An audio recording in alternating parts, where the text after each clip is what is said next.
Good morning Ishwar.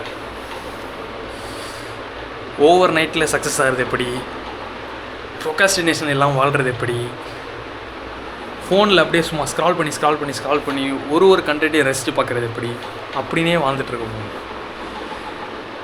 இந்த millionaire இல்லை நான் வந்து ஏஐ யூஸ் பண்ணி 1 இயரில் 1 crore வந்து ஏர்ன் பண்ணுறேன் அப்படின்னு ஒரு 14 வயசு பையன் சொல்கிற பேட்டி, இல்லை அவன் சொல்கிற ஸ்கேம், இது மாதிரி விஷயங்களை ரொம்ப அப்படியே மண்டைக்குள்ளே திணிச்சிக்கிட்டு நார்மலாக ஏற்ற வீட்டில் இருக்க ஒரு ஆண்டிக்கிட்டேயோ இல்லை வந்து பக்கத்தில் ஒரு கிளினிக்கில் ஒர்க் பண்ணுற ஒரு நர்ஸ்கிட்டேயோ டாக்டர்கிட்டேயோ ஃப்ரீயாக பேச முடியாத ஒரு சுச்சுவேஷன்.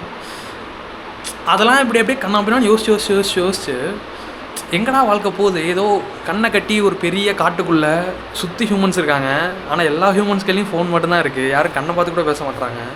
அப்படிங்கிற ஒரு ஸ்டேட்டில் வந்து நான் மட்டும்தான் இருக்கேனா இல்லை எல்லாருமே அப்படி தான் இருக்காங்களான்னு எனக்கு தெரியல.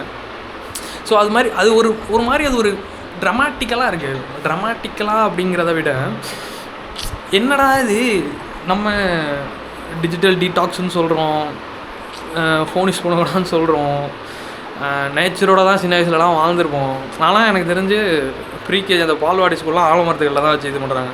இப்போனா பால்வாடிக்கே போனால் ஒரு 1 லட்ச ரூபா காசு கேட்குறாங்க. என்னடா சொல்லிங்கன்னா நான் பிஸ்னஸ் சொல்லிவிடுன்னு சொல்கிறேன். எனக்கு புரியல. எல்லாருமே வந்துட்டு ஒரு மாதிரி அப்படியே யாரோ போட்டு வச்ச ஒரு ரோட் மேப்பை வந்து இதுதான் கரெக்டான வேன்னு சொல்லி வாழ ஸ்டார்ட் பண்ணிட்டாங்களா, இல்லை இப்படி வாழ்ந்தால் தான் இந்த பூமியில் உயிரே வாழ முடியும் அப்படின்னு நினச்சிட்டாங்களான்னு தெரில. இப்போவும் ஆனால் ரோட்டில் அந்த பிச்சைக்காரன் படுத்துட்டு தான் இருக்கான். அந்த பிச்சைக்காரங்களுக்கு நம்மளால் முடிஞ்ச உதவியை பண்ண தான் செய்கிறோம். ஆனால் இப்போ எல்லோரும் அந்த பிச்சைக்காரனே ஃபோன் யூஸ் பண்ணுற மாதிரி எல்லாம் திங்க் பண்ணிக்கிறாங்க. அப்போ இன்னுமே எதுவுமே இங்கே க்ரோ ஆகலை. ஆனால் இந்த இன்டர்நெட்டும் அதுக்குள்ளே இருக்க விஷயங்கள் மட்டுமே எல்லாரையுமே மாற்றுதோ அப்படின்ட்டு ஒரு பெரிய பயமாக இருக்குது. அது எனக்கு ரொம்ப பயமாக இருக்குது. நான் ரொம்ப மாறுறோன்னுட்டு. இதுக்கு ஏதாச்சும் ஒரு நல்ல சொல்யூஷன் இருந்தாலோ இல்லை என்ன மாதிரி யாராச்சும் இருந்தாலோ கண்டிப்பாக சொல்லுங்கள். ஃபோன்லாம் விட்டுட்டு கொஞ்ச நாள் நேச்சரோட மனுஷங்களோட நல்லா சுற்றி ஜாலியாக பேசி பழகி. கிரிக்கெட் விளாண்டே ரொம்ப நாள் ஆச்சுங்க. கிரவுண்டில் அடிக்கிற வெயில்ல எல்லோரும் இப்போ டர்ஃபில் போயிட்டு விளாட்றாங்க, போய் உட்காந்துக்கிறாங்க, ஃபோன் பண்ணுறாங்க.